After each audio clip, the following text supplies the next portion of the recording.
Saya mengumumkan kasus itu, saudara, adalah sifatnya agregat. Jadi perputaran uang tidak menyebut nama orang, tidak menyebut nama akun. Itu tidak boleh. Agregat, bahwa perputaran uang dari sekian ratus orang itu 249 T. Agregat. Saudara, yang disebut namanya hanya yang sudah menjadi kasus hukum. Seperti Rafael, Angin Prayitno, dan mungkin ada nama yang memang sudah menjadi kasus hukum, tetapi kasus hukum pidananya, kasus pencucian uangnya, saya Anda mau diinterupsi lah. Interupsi itu urusan Anda. Masa orang ngomong diinterupsi? Nantilah Pak. Saya kan tadi sudah bilang, pakai interupsi tidak selesai-selesai kita ini. Lalu nanti saya yang interupsi dituding-tuding lagi. Saya tidak mau. Artinya kalau begitu, misalnya saya membantah lalu di sini ada berteriak, keluar, saya keluar. Saya punya forum. Saya setiap kesini dikeroyok, belum ngomong sudah diinterupsi, belum ngomong diinterupsi. Waktu kasus itu juga, waktu kasus Sambo, belum ngomong sudah diinterupsi, dituding-tuding, suruh bubarkan. Jangan begitu dong. Mati ya mic-nya. Pak Mahfud, kita teruskan aja dulu yang interupsi biaran. Oh oke, nanti ntar dibenerin. Lah tapi bisa dong. Kalau mic-nya mati gimana saya ngomong? Ini hidup Pak Mahfud. Jangan-jangan disabotase ini. Enggak. Kalau mau buka-bukaan, ayolah. Di sini ada yang bisa dibuka, ada yang agregat, nggak bisa nyebut nama. Kalau menyebut nama, jangan-jangan ada orang yang di sini juga. Di ruangan sana, jangan-jangan orang yang ada nama sini. Tapi kalau mau buka-bukaan, ayo. Lah, nah ini kedengaran enggak? Kedengaran sana. Makanya, baik, ya. Saya tidak sebut nama, ya. Yang nyebut nama yang ketiga inisial bukan saya, Bu Sri Mulyani tadi. Itu nanti tanyakan ke beliau. Tapi itu justru salahnya di situ. Itu, saudara. Ini ada ketentuan nih di undang-undang yang tidak boleh identitas seseorang, kemudian nama perusahaan, nomor akun dan sebagainya itu ya. Profil entitas yang terkait yang melakukan transaksi, pihak terlapor, nilai, tujuan transaksi. Nah itu semua tidak boleh disebut. Saya tidak nyebut apa-apa, hanya nyebut angka agregat. Oke, satu. Oleh sebab itu saya harus jawab dulu satu persatu. 3 orang nih Pak Arteria. Wah katanya, ini bisa diancam dengan ancaman hukuman pidana 4 tahun. Karena itu lalu terpancing si Boyamin itu ngelaporin betul. Meskipun dia guyon sebenarnya. Biar yang dipanggil itu menjelaskan, katanya biar Pak Arteria. Oleh DMRT dipanggil oleh polisi. Karena ada laporan, lalu apa salahnya? Itu kata si Pak Boyamin. Begini, saudara, apa dasarnya melapor ke ketua? Loh, saya ketua, jadi dia boleh lapor, boleh saya minta. Loh, kamu kan ke Pak Harto, ke Pak Presiden, kenapa lapor ketua? Ya memang kenapa saya ketua diangkat oleh Presiden? Ada SK-nya. Terus untuk apa ada ketua, ada komite? Kalau tidak lapor, kalau saya tidak boleh tahu. Itu satu. Ya. Itu bisa dihukum 10 tahun. Beranikah saudara? Saudara Arteria bilang begitu kepada Kepala BIN, Pak Budi Gunawan. Pak Budi Gunawan tuh anak buah langsung presiden. Anak buah langsung presiden ya. Bertanggung jawab presiden. Bukan anak buahnya Menko Polhukam. Tapi setiap minggu laporan kayak ini resmi. Info intelijen kepada Menko Polhukam. Coba saudara bilang ke Pak Budi Gunawan. Pak Budi Gunawan, menurut Undang-Undang BIN bisa diancam 10 tahun penjara. Berani enggak? Menurut pasal 44. Kan persis yang saudara baca kepada saya. Bahwa kalau menyampaikan ke Menko Polhukam 10 tahun Pak BIN nyampaikan, bukan ke Presiden, tapi ke saya nih. Ini bulan Maret ada nih. Kok terus nggak boleh gimana? Apa gunanya ada? Dan ini penting saudara. Karena apa? Ya, karena saya bekerja berdasar info intelijen. Misalnya ada kayak gini, saya nggak bocorkan di sana, tapi tahu besok akan ada demo di sana. kekuatannya sekian orang, korlapnya ini, kekuatan polisi yang diperlukan segini, sehingga saya tidak perlu rapat tuh kecil. Oh ini serius. Itu info intelijen, masa saya tidak boleh ngomongkan gitu? Tiap malam saya dengan Pak Budi Gunawan nih, di WA saya nih, info intelijen, Pak besok nampaknya ada demo di sana Pak. Oh iya Pak, sudah itu korlapnya ini kekuatannya segini aja Pak. Cuma cukup di Polsek, cukup di Polres atau harus di Mabes. Kalau sudah perlu Mabes, saya undang rapat. Dan itu info intelijen, masa tidak boleh? Lalu mau dihukum 10 tahun, Pak Budi Gunawan, tugas dia bukan wahan Kopol Hukam, tapi selalu ngelapor resmi malahan kepada saya. Ya. Nah oleh sebab itu, saudara, dan ini sudah lakukan banyak nih. Kok saudara baru ribut sekarang? Nih, umumkan dan saudara diem aja sejak dulu nih. Kita yang mengumumkan kasus Indosuria. Yang sampai sekarang bebas di pengadilan kita tangkap lagi. Karena kasusnya banyak. Itu kan PPATK, kok baru ribut soal ini? Lukas NMB, ketika ditersangka ngamuk, rakyatnya turun, saya panggil PPATK, umumkan, uangnya di freeze. Kalau tidak begitu, Anda bisa ditangkap dia. Kita tahu dari Mbak Intelkam Polri misalnya, itu gimana di Papua? Menurut Intel, Pak, nasinya, cateringnya setiap hari turun. Itu sudah tidak ada kekuatannya. Itu kan Intel, masa tidak boleh? Nah oleh sebab itu, saudara, jangan gertak-gertak. Saya bisa gertak juga, saudara. Bisa dihukum menghalang-halangi penyidikan penegakan hukum. Iya. Dan ini sudah ada yang dihukum 7,5 tahun. Namanya Verdik Yunandi. Ya kerja-kerja kayak saudara itu. Orang mau mengungkap, dihantam. Mengungkap, dihantam. Ingat kan? Itu. Saya bisa. Saudara menghalang-halangi penegakan hukum. Itu Frederick Juandi. Masih ada itu. Saya sama saudara kan kerjanya dengan Frederick Juandi. Melindungi Setia Novanto kan. Nggak boleh dia ini. Lalu laporkan orang, semua orang dilaporin sama dia. Ya kita bilang ke KPK itu menghalang-halangi penyidikan. Menghalang-halangi penegakan hukum. Tangkap. Jadi jangan main ancam-ancam begitu. Kita nih sama. Saudara.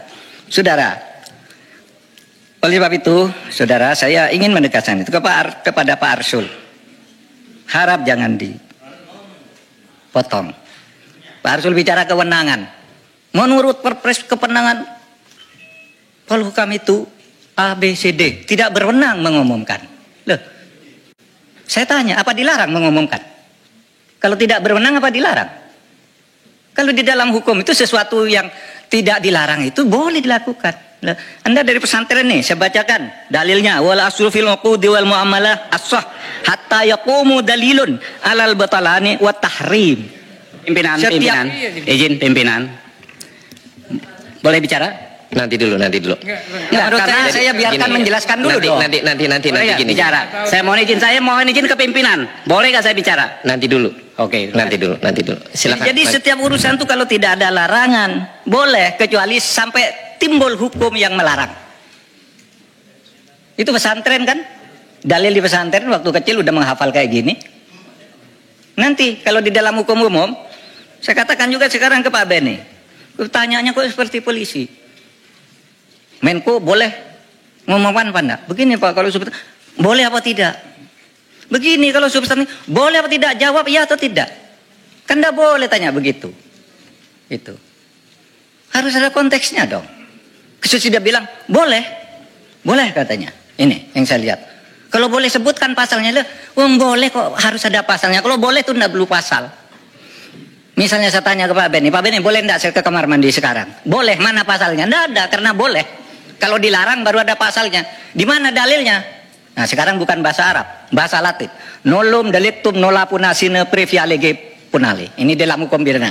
Tidak ada satu kesalahan, tidak ada sesuatu yang dilarang itu sampai ada undang-undang yang melarang lebih dulu. Ini tidak dilarang kok. Lalu ditanya kayak copet aja. Memang siapa? Pak Mahfud.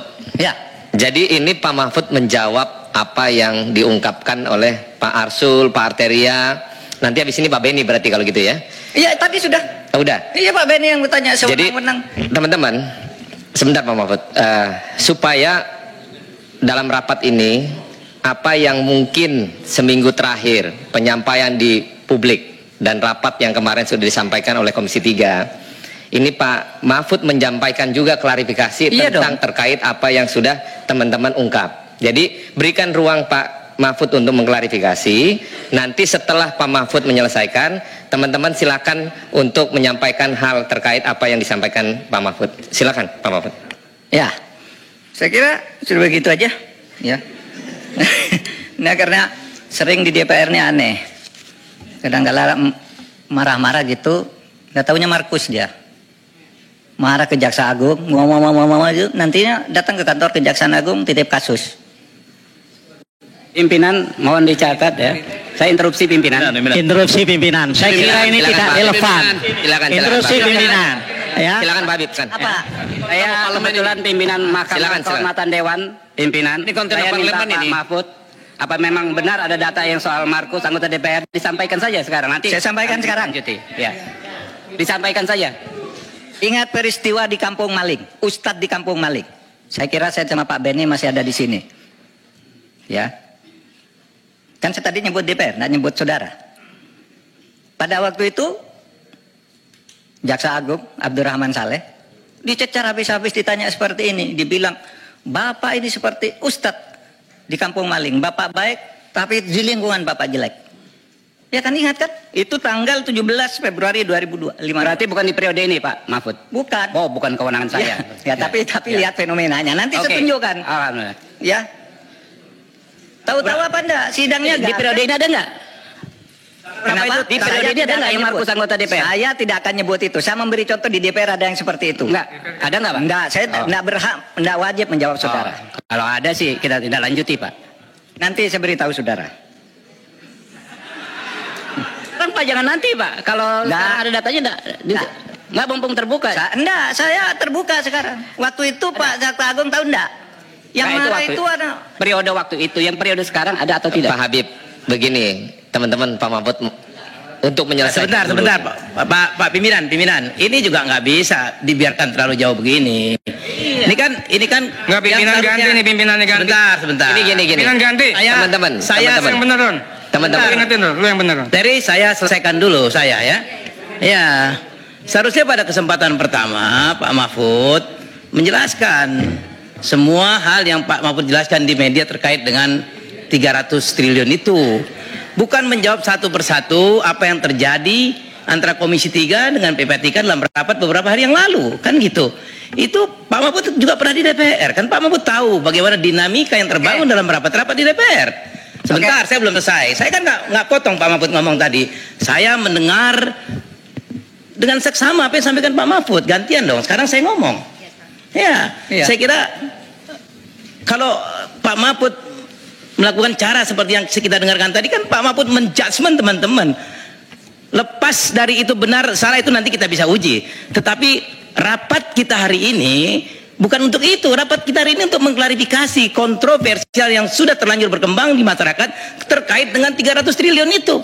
Tidak satu pun poin dari awal Pak Mahfud menyampaikan penjelasan Pak Mahfud dalam rapat ini yang terkait dengan soal itu. Satu-satu Pak Mahfud mengomentari jalannya rapat antara kami dengan PPATK.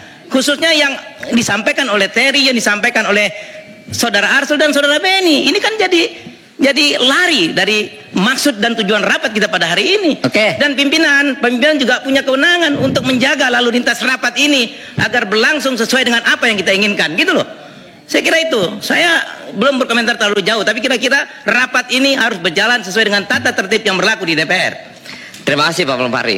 Pak Mulfahri dan teman-teman, namanya kita mengundang rapat yang bersangkutan sebagai Ketua Komite Nasional dengan kontroversi yang ada. Tapi kalau akhirnya yang bersangkutan menjelaskan dulu dengan apa yang terjadi, dengan mengklarifikasi yang terjadi belakangan terakhir, tidak salah sebenarnya. Nanti kalau selesai dia mengklarifikasi Pak Menko, baru kita tangkepin Pak, supaya apa yang menjadi klarifikasi Pak Mahfud ini bulat. Bukan berarti nanti interupsi. Mau kapan selesai Pak? Mau 2 hari? Pak Arteria tadi udah suruh ganti saya sebagai pimpinan. Ini lagi di luar jalur. Kan kita lagi mendengarkan dulu ketua komite menjelaskan Pak. supaya terungkap mau rapat 7 hari nggak apa-apa. Asal ungkapan dari ketua komite apa yang menjadi kontroversi ini terbuka secara publik dengan teman-teman. Oke. Nah, kiranya untuk jangan salah mengartikan Pak Mahfud ini menyampaikan ungkapan. Masa nggak dikasih ruang seorang ketua komite atas kontroversi yang ada? Ini kan permulaan. Nah, begitu ya.